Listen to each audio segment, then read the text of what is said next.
Hello दोस्तों, नमस्कार। SM किसी चैनल में मैं आप सभी लोगों का दिल से बहुत बहुत स्वागत करता हूं। दोस्तों, इस वीडियो में हम लोग कवर करने वाले बहुत सारे इंपॉर्टेंट अपडेट्स, तो चलो स्टार्ट करते हैं। ऑब्वियसली क्वार्टर 4 के रिजल्ट्स भी हम लोग को आते हुए देखने को यहाँ पे मिल रहे हैं, बट फिलहाल तो फोकस तो आपको पता ही है एक ही जगह पे हम लोग को देखने को मिल रहा है, क्योंकि वहां पर अगर कुछ चीज़ें 19-20 हो गई तो पूरे बाजार में वो रिएक्शन हम लोग को देखने को यहाँ पे मिल सकता है। ऑब्वियसली मैं इंडिया पाकिस्तान की फिलहाल तो बात कर रहा हूँ। एनीवेज, वो तो ऑलरेडी हम लोग बहुत सारे वीडियोज़ में बात कर चुके हैं, आगे भी शायद से उसी से रिलेटेड चीज़ों को कवर करना पड़ेगा। बट चलो देख लेते हैं भाई कि कंपनी के रिजल्ट के हिसाब से एलएनटी के नंबर हम लोग को आज के दिन देखने को यहाँ पे मिल चुके हैं। सो सबसे पहले तो आप देख सकते हैं कंपनी ने 34 रुपये का पर शेयर का डिविडेंड अनाउंस यहाँ पे कर लिया है। तो चलिए भाई, जिनके पास है अच्छी बात है। देन अगर हम लोग यहाँ पे बात करें डिविडेंड के साथ साथ, अगर आप चेक करोगे तो कंपनी का consolidated profit after tax 25% jump कर चुका है दोस्तों, year on year basis 5,497 crore 5,497 crore तक प्रॉफिट कंपनी का जंप होते हुए देखने को यहाँ पे मिल चुका है। तो नो डाउट काफी अच्छा परफॉर्मेंस हम लोग को देखने को यहाँ पे मिल रहा है। एलएनटी तो वैसे तो इतनी बड़ी कंपनी आप सभी लोगों को यहाँ पे पता ही है, बट स्टिल आप इन चीजों को नोट करके चल सकते हो, इंडेक्स वाली कंपनी। देन एक और इंडेक्स वाली कंपनी भाई, टाइटन, जिस कंपनी ने हम कह सकते हैं राकेश झुनझुनवाला जी को पहचान दी है। सो टाइटन की अगर हम लोग यहाँ पे बात करें तो इनके भी नंबर देखने को मिल चुके हैं। तो कैसे रहे टाइटन के क्वार्टर 4 के नंबर, तो प्रॉफिटेबिलिटी की बात करें 13% की year on year basis jump देखने को मिल चुकी है। 871 करोड़ तक टाइटन का प्रॉफिट जाते हुए देखने को मिल रहा है। कंपनी ने 11 रुपए पर शेयर का डिविडेंड भी अनाउंस यहाँ पे कर लिया है। सो ज्वेलरी सेगमेंट में अगर देखा गया तो टाइटन ने भी डिसेंट परफॉर्मेंस यहाँ पे जरूर दिखाया है। आगे बढ़ेंगे दोस्तों तो एशियन पेंट, यस एशियन पेंट एक और निफ्टी 50 वाली कंपनी। एंड एशियन पेंट की अगर हम लोग यहाँ पे बात करें तो फिलहाल तो हम यहाँ पे कह सकते हैं कि उनके लिए टफ टाइम गुजरते हुए देखने को यहाँ पे मिल रहा है। हम लोगों ने देखा है कि टॉप से कितना जबरदस्त नीचे यहाँ पे आ चुका है। ठीक है, मैं नॉर्मल मार्केट के हिसाब से गिरावट की बात नहीं कर रहा हूँ, पहले ही जब बाजार भी ठीक कर रहा था, बट एशियन पेंट में गिरावट देखने को मिल रही थी। मल्टीपल रीजंस थे कि बिजनेस में स्लो डाउन था, और सबसे बड़ा रीजन भी आप कह सकते हो कि यस बहुत बड़े हाथी की एंट्री, बिरला ओपस की एंट्री यहाँ पे हो चुकी है। नो डाउट वो डायरेक्टली एशियन पेंट को हिट नहीं करेगा, बट फिर भी शुरुआत तो होती हुई देखने को यहाँ पे मिल चुकी है। एंड तब से लेके अभी तक हम कह सकते हैं एशियन पेंट में जो परफॉर्मेंस है वो थोड़ा स्लो डाउन ही होते हुए देखने को यहाँ पे मिला है। बल्कि अगर हम लोग इस वक्त के नंबर्स की बात करें, एशियन पेंट के नंबर काफी शॉकिंग देखने को मिल चुके हैं। 45% तक प्रॉफिट नीचे आते हुए देखने को मिल चुका है। 692 करोड़ कंपनी ने कमाई जरूर की है, बट आप देख सकते हैं प्रॉफिट कितना नीचे यहाँ पे आया है। नो डाउट बहुत सारे एडजस्टमेंट होते हैं इस चीज के चलते हैं, बट स्टिल ये पॉइंट को आप नोट करके चल सकते हो। एंड कंपनी ने 20.55 रुपये का पर शेयर का डिविडेंड भी अनाउंस कर लिया है। देन अगर हम लोग यहाँ पे बात करेंगे दोस्तों तो एशियन पेंट को ही लेकर, तो वॉल्यूम ग्रोथ में 1.8% ग्रोथ, मतलब ग्रोथ तो देखने को मिल रही है कितनी, 1.8%, बिलो 2%, बट एस्टिमेशन के हिसाब से थोड़ा वॉल्यूम ग्रोथ के हिसाब से जो अनुमान था उसको वो बीट नहीं कर पाए। एंड नेट प्रॉफिट तो जैसे कि आपको बताया 45% तक नीचे आते हुए देखने को यहाँ पे मिल चुका है। देन अगर हम लोग बात करेंगे ज्वेलरी सेगमेंट में, टाइटन ने तो अच्छा परफॉर्मेंस दिखाया। कल्याण ज्वेलर्स ने कैसा परफॉर्मेंस दिखाया, तो यस कल्याण ज्वेलर्स का भी परफॉर्मेंस काफी इंप्रेसिव यहाँ पे रहा है। 1.5 रुपये का डिविडेंड कंपनी ने अनाउंस किया। एंड वहीं पे अगर आप क्वार्टर 4 के नंबर्स की अगर बात करोगे 36% की जंप देखने को मिली है। 188 करोड़ का प्रॉफिट फिलहाल तो हम लोग को देखने को यहाँ पे मिल रहा है।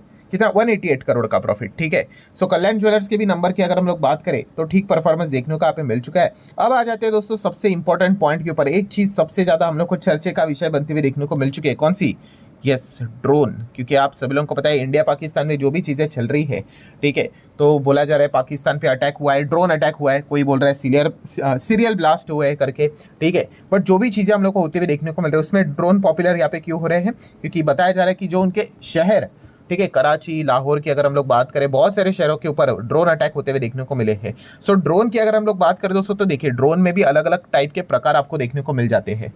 ठीक है, मतलब एक नॉर्मल ड्रोन भी आपको देखने को मिलेगा जो कि सर्विलेंस के लिए होगा। एक डिफेंस टाइप के भी ड्रोन होते हैं, डिफेंस टाइप के ड्रोन ये अलग होते हैं दोस्तों। ये देखिए इस प्रकार के ड्रोन्स आपको देखने को मिलेंगे, ये होते हैं डिफेंस टाइप के ड्रोन।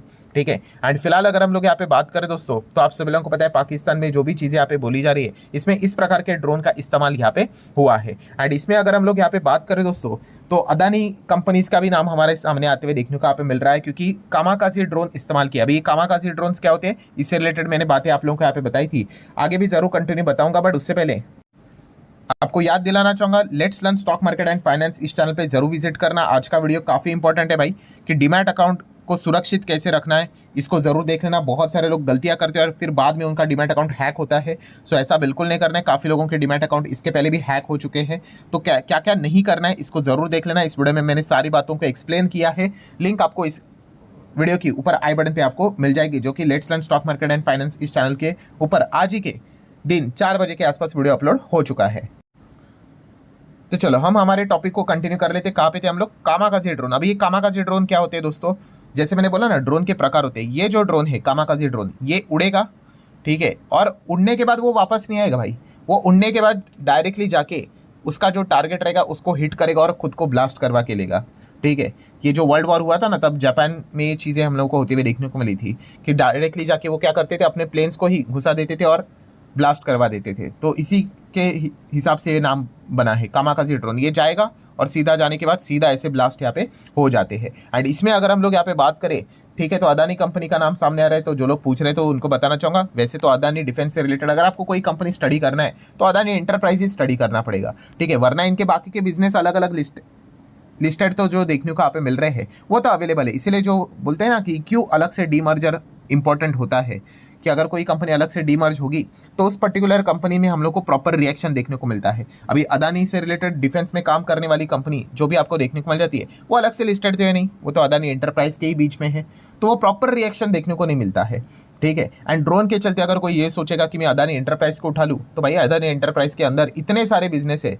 कि मैं आपको क्या बताऊँ।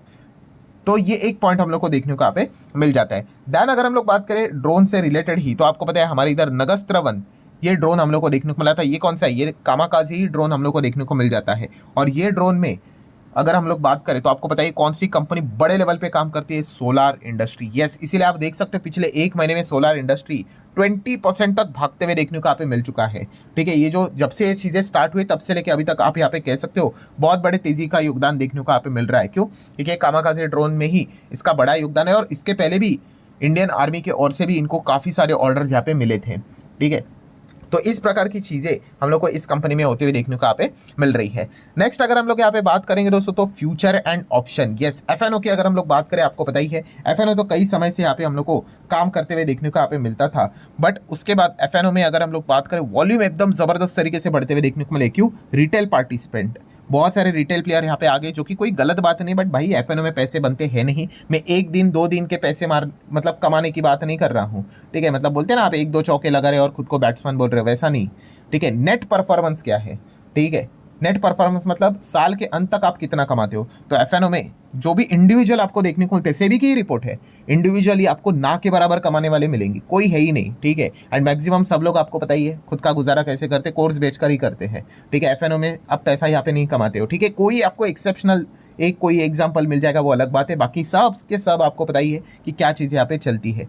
और इसमें प्रॉब्लम क्या है, ठीक है। प्रॉब्लम यही है दोस्तों कि वो खुद इसमें कुछ कमाते नहीं है, ठीक है, और आपको वो सपने दिखाते हैं और वो चीज़ें बेचते हैं, ठीक है। उनको भी पता है भाई आप भी कुछ कमाने वाले हो नहीं, बट अल्टीमेटली उसी से ही उनका घर चलता है, ठीक है। वो सारी चीज़ें चलो किनारे रख देते, बट प्रॉब्लम क्या होता है? यस, जो यंग ब्लड होता है, जो नया नया व्यक्ति होता है भाई, वो तो कहता है भाई मैं तो एफएनओ में तो भाई जमकर कमाऊंगा, ठीक है। और इस चीज़ के चलते वो इतना पैसा लगा देता है मार्केट में, एंड फिर आपको पता है बाद में क्या हो जाता है, उसका पैसा डूब ही जाता है। और कैसे यंग जो लोग होते हैं भाई, उनका जो ब्लड होता है एकदम बोलते हैं ना गरम टाइप का होता है, तो वो बोलते हैं कि नहीं नहीं भाई हम तो कमाएंगे ही कमाएंगे।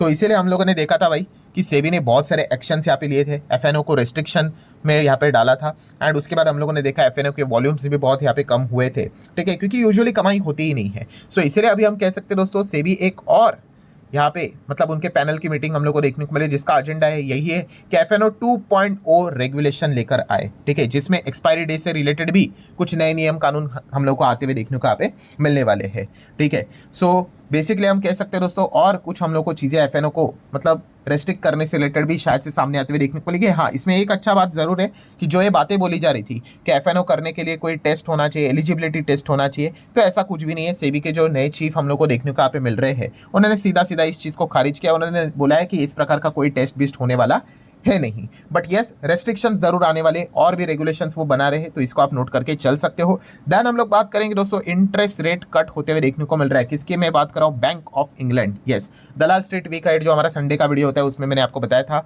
कि FOMC फेडरल रिजर्व के ऊपर फोकस रहता है, वहाँ पे तो कोई पॉवेल जी ने रेट कट तो नहीं किया, बट बैंक ऑफ इंग्लैंड इनका भी मॉनेटरी पॉलिसी था, एंड उन्होंने दोस्तों आप यहाँ पे देख सकते हो 25 बेसिस पॉइंट का रेट कट यहाँ पे किया है because of global trade uncertainty. ठीक है, तो हम यहाँ पे कह सकते हैं पहला इनका जो रेट था 4.5 था, अभी कितना हो चुका है 4.25 हम लोग को होते हुए देखने को यहाँ पे मिल चुका है। एंड इस रेट कट की भी अगर हम लोग बात करें, जो मॉनेटरी पॉलिसी के जो मेंबर्स 9 मेंबर्स इनमें देखने को मिल जाते हैं, इसमें भी काफ़ी आप देख सकते हो, मतलब 5 लोगों ने वोट किया कि कट होना चाहिए। ठीक है, कितना 4.25 तक। ठीक है, 2 लोग ये कह रहे थे कि भाई बड़ा रेट कट करते हैं, 50 का कर लेते, डायरेक्ट 4 तक लेकर जाएंगे, और 2 लोग ऐसे थे जो कि न्यूट्रल ही बोल रहे थे, नहीं नहीं चेंज ही नहीं होना चाहिए। तो काफ़ी कुछ मतलब हम लोग को, मतलब आप बोल सकते हो कि अलग अलग ओपिनियंस देखने को यहाँ पे मिल रहे हैं। ठीक है, मेजोरिटी तो 5 की हो गई है, बट 2 लोग कह रहे थे नहीं, 2 लोग बोल रहे थे सीधा 50, एंड 5 लोग बोल रहे थे नहीं 25 बेसिस पॉइंट ठीक है। बट अल्टीमेटली फाइनल डिसीजन क्या निकला? Yes, majority means 25 basis point का rate cut bank of England में होते हुए देखने को यहाँ पे मिल चुका है। सो ठीक है दोस्तों, जितने भी इंपॉर्टेंट पॉइंट्स थे सारे कवर कर ले। वीडियो हेल्पफुल लगा होगा, चाहो तो लाइक एंड शेयर कर सकते हो, एंड ये जो वीडियो है इसको भी जरूर देख लेना। अभी स्क्रीन के ऊपर वो आपको विंडो देखने को मिल रही होगी, उसके ऊपर आप चाहो तो क्लिक कर सकते हो।